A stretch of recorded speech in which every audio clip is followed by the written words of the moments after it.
नमस्कार। आप सभी का स्वागत है हमारे चैनल हेमशील ज्योतिष में। दर्शकों, हमारे आज के इस वीडियो में हम कन्या राशि वालों का मई 2025 मासिक राशिफल की चर्चा करेंगे। साथ ही कन्या राशि वालों को खास उपाय भी बताएंगे, इसलिए वीडियो के अंत तक हमसे जुड़े रहिएगा। वीडियो स्टार्ट करने से पहले हमारा आपसे अनुरोध है कि जिन्होंने भी अभी तक हमारे चैनल को सब्सक्राइब नहीं किया है तो प्लीज चैनल को सब्सक्राइब करें और हमसे जुड़ें। तो दर्शकों, मई 2025 का महीना कन्या राशि वालों के जीवन में क्या कुछ नए परिवर्तन लेकर आ रहा है, कहां कहां आपको सावधानियां अपेक्षित है, कहां कहां से आपको खुशखबरी की प्राप्ति होगी, इन सभी विषयों की हम चर्चा करेंगे। तो देखिए, मई 2025 में ग्रहों की स्थिति पर चर्चा कर लेते हैं। सूर्य 14 मई तक अपनी उच्च राशि मेष में रहेंगे, फिर वृषभ में प्रवेश कर जाएंगे। बुध 7 मई से 23 मई तक मेष राशि में रहेंगे, उसके बाद वृषभ में प्रवेश करेंगे। शुक्र पूरे ही महीने मीन राशि में संचरण करेंगे। मंगल कर्क राशि में ही रहेंगे, अपनी नीच राशि में। देवताओं के गुरु बृहस्पति का और राहु का गोचर होने वाला है, जिसे महापरिवर्तन हम कहेंगे, महाराशि परिवर्तन। देवताओं के गुरु बृहस्पति 15 मई 2024 को वृषभ राशि से निकलकर मिथुन में प्रवेश करेंगे। शनिदेव मीन राशि में रहेंगे। 18 मई 2025 से राहु मीन राशि से निकलकर कुंभ राशि में प्रवेश करेंगे और वहीं केतु भी 18 मई 2025 को कन्या राशि से निकलकर सिंह राशि में प्रवेश कर जाएंगे। तो ग्रहों के इस परिवर्तन का कन्या राशि वालों के जीवन में कैसा परिणाम मिलेगा आपको, हम इसको बता देते हैं। भाई कन्या राशि वालों, देखिए, आपके लिए 18 मई जैसे ही आएगी, आपके लिए चीजें आपकी बेहतरी की तरफ जाने लग जाएंगी। इसी राहु ने जो आपके लग्न सप्तम में पिछले 1-1.5 वर्ष से था, इसने आपके जीवन में बहुत ज्यादा नकारात्मक प्रभाव डाला था। आपके वैवाहिक जीवन में विच्छेद की स्थितियों का निर्माण किया था, लेकिन अब ये आपके 18 मई से आपके 6ठे एवं 12वें भाव में जाएंगे, तो चीजें आपके लिए अच्छी हो जाएंगी। किन किन क्षेत्रों में लाभ होगा, एक एक करके सभी बिंदुओं पर चर्चा कर लेते हैं। सबसे पहले हम बात करेंगे कैसा रहेगा आपका स्वास्थ्य। तो स्वास्थ्य के मामले में पूरा ही महीना आपके लिए मिला जुला परिणाम लेकर आएगा। महीने के पूर्वार्ध की समय अवधि में आपको चोट चपेट दुर्घटना का भय रहेगा। साथ ही आपको बता दें, आपको गले के ऊपरी हिस्से में तकलीफ होना, सर्दी जुकाम बुखार, टॉन्सिल्स की समस्या या फिर आपको उदर जनित विकार परेशान कर सकता है।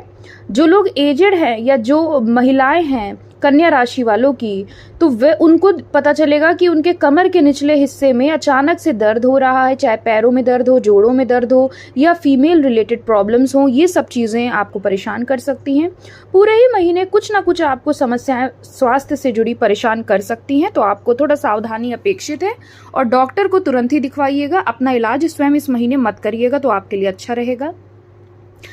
बात करें यदि आपके करियर, कार्य क्षेत्र, शिक्षा, व्यापार की स्थिति, तो देखिए, करियर की जहां तक प्रश्न है तो करियर के मामले में यह महीना आपके लिए मिले जुले परिणाम लेकर आ सकता है। एक तरफ महीने की जो पूर्वार्ध की समय अवधि है, यानी 14 मई तक की समय अवधि, आपके लिए कुछ चुनौतियां अचानक से आ सकती हैं आपके कार्य क्षेत्र में। आपकी नौकरी छूटने का भय भी रह सकता है महीने के पूर्वार्ध में, या फिर जिधर भी आप कार्यरत हैं वहां पर माहौल कुछ ऐसा हो जाए, वाद विवाद की स्थितियों का निर्माण हो जाए जिसमें आपको दोषी ठहराया जाए, या कुछ भी आपका वाद विवाद किसी वहां के सीनियर से आपके कलीग से संभव है। इसलिए बड़ा ही अपनी वाणी पर, अपने व्यवहार पर अंकुश रख के चलिएगा। इस महीने आपको अपने कार्य क्षेत्र के मामले में किसी भी प्रकार का रिस्क लेना बिल्कुल भी अच्छा नहीं रहेगा आपके लिए। खासकर व्यापार व्यवसाय से जुड़े हुए लोगों को इस महीने किसी भी तरीके का भारी जोखिम उठाना ठीक बिल्कुल भी नहीं रहेगा। यहाँ तक कि धन का निवेश करने का सोच रहे हैं तो इस महीने रुक जाइए, अन्यथा आपको हानि हो सकती है। जो लोग भूमि भवन से जुड़कर कार्य करते हैं उनको महीने के उत्तरार्ध में कुछ लाभ होता हुआ नजर आएगा। दूसरी तरफ करियर में आपको महीने की जो पूर्वार्ध की समय अवधि होगी, कोई भी अहम फैसला हो तो स्टार्टिंग के जो महीना रहेगा उसमें मत लीजिएगा। 15 मई के उपरांत चीज़ें आपके लिए बेहतरी की तरफ जाएंगी। 15 मई को जैसे ही देवताओं के गुरु बृहस्पति आपके दशम स्थान पर जाएंगे और 18 मई से जैसे ही राहु आपके छठे एवं द्वादश स्थान पर राहु केतु का संचरण होगा, आपके लिए करियर में नई दिशा प्रशस्त होगी। आपके मन में, आपके मानस पटल पर कोई नवीन विचार आ सकता है जिस पर आप जरूर कार्य करें, आपको लाभ होगा। नई नौकरी हेतु प्रयासरत हैं तो 15 मई के उपरांत आपको इसमें जरूर सफलता मिलेगी। स्थानांतरण का भी योग है और ये स्थानांतरण आपके लिए अच्छा साबित होगा। इस महीने यात्राएं करते हैं तो यात्राओं में थोड़ी सावधानी आपके लिए अपेक्षित रहेगी। आपके द्वारा किए गए कार्य सीनियर्स की कसौटी पर खरे उतरने में कुछ पीछे रह सकते हैं। यदि आपने सही ढंग से काम किया भी तो वह काम वरिष्ठों को पसंद आएगा, इस बात में भी संदेह नजर आ रहा है। महीने के जो उत्तरार्ध की समय अवधि है, हम अगर तुलना करें तो आपके लिए 15 मई से 31 मई की समय अवधि करियर कार्य क्षेत्र के मामले में ज्यादा अनुकूल रहेगी। पूर्वार्ध में आपके लिए सावधानियां आपको रखनी चाहिए। शिक्षा की जहां तक प्रश्न है तो शिक्षा के मामले में भी महीने का जो पूर्वार्ध की समय अवधि है यानी 14 मई तक की जो समय अवधि है, ये आपके लिए उतनी अनुकूल नहीं है। शिक्षा में आपको बाधा का सामना करना पड़ेगा। मन मुताबिक रिजल्ट शायद ना आ पाए, इसमें संदेह रहेगा। आपको महीने के उत्तरार्ध आते आते चीजें सुधरेंगी। उच्च शिक्षा हेतु आप प्रयास करेंगे और सफल भी होंगे और धीरे धीरे आपका मन भी फिर लगने लग जाएगा। महीने के उत्तरार्ध में स्टार्टिंग का जो समय रहेगा उसमें आपको सावधानी रखनी चाहिए। आर्थिक स्थिति की बात करें तो भाई आर्थिक स्थिति के मामले में भी ये महीना थोड़ा डावाडोल रहेगा। आपकी आमदनी से अधिक खर्चे हो जाएंगे। लग्जरी चीजों पर, भौतिक सुख सुविधाओं पर इस महीने आपका बेवजह पैसा खर्च हो सकता है। साथ ही अस्पताल आदि के चक्कर लग सकते हैं जिसमें धन व्यय हो सकता है। यात्रा आदि का योग महीने के उत्तरार्ध में बन रहा है जिसमें आपका धन खर्च हो सकता है। तो पूरे ही महीने, और एक चीज, जीवन साथी के द्वारा भी आपका इस महीने काफी धन खर्च होता हुआ नजर आएगा। घर में बेमतलब के खर्चे निकल आएंगे, इसलिए बजट देखकर ही इस महीने आपको खर्चा करना चाहिए। हालांकि मंगल का गोचर पूरे महीने लाभ भाव में रहेगा जो आपको अच्छा लाभ दिलाने का प्रयास करेगा। इस महीने कुछ अप्रत्याशित लाभ की प्राप्ति आपको मिल सकती है। महीने के उत्तरार्ध में की गई यात्राएं आपके लिए फायदेमंद रह सकती हैं।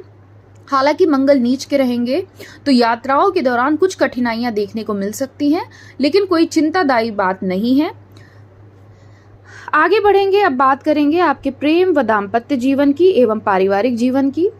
तो देखिए, प्रेम संबंध की यदि बात करें तो इस महीने आपके पंचम भाव के स्वामी शनिदेव मीन राशि में रहते हुए अपने ही नक्षत्र और अपने ही उप नक्षत्र के साथ साथ बुध ग्रह के उप नक्षत्र में भी गोचर करेंगे। ये दोनों ही स्थितियां बहुत अनुकूल नहीं है, अतः प्रेम संबंधों में किसी भी प्रकार की लापरवाही उचित नहीं रहेगी।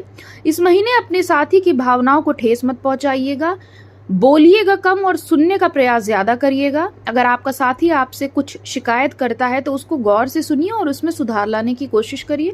गलत फहमियां इस महीने आप दोनों के रिश्ते में आ सकती हैं, तो बहुत ज्यादा आपको सावधान और सामंजस्य बिठाकर रखना चाहिए। वहीं दाम्पत्य जीवन की यदि बात करें तो दाम्पत्य जीवन के लिए समय आपके लिए अभी भी उतना अनुकूल नहीं है। हालांकि महीने के उत्तरार्ध में आप देखेंगे कि दाम्पत्य जीवन फिर से पटरी पर आने लगेगा। धीरे धीरे ही सही, लेकिन चीजों में सुधार होगा। जिन लोगों को भी तलाक वगैरह लेना था वह दोबारा ट्राई करें तो उनका साथी वापस आ सकता है, चांसेस अच्छे बन जाएंगे। इस पूरे ही महीने आपके घर परिवार में कोई ना कोई धार्मिक या मांगलिक कृत्य की रूपरेखा बन सकती है।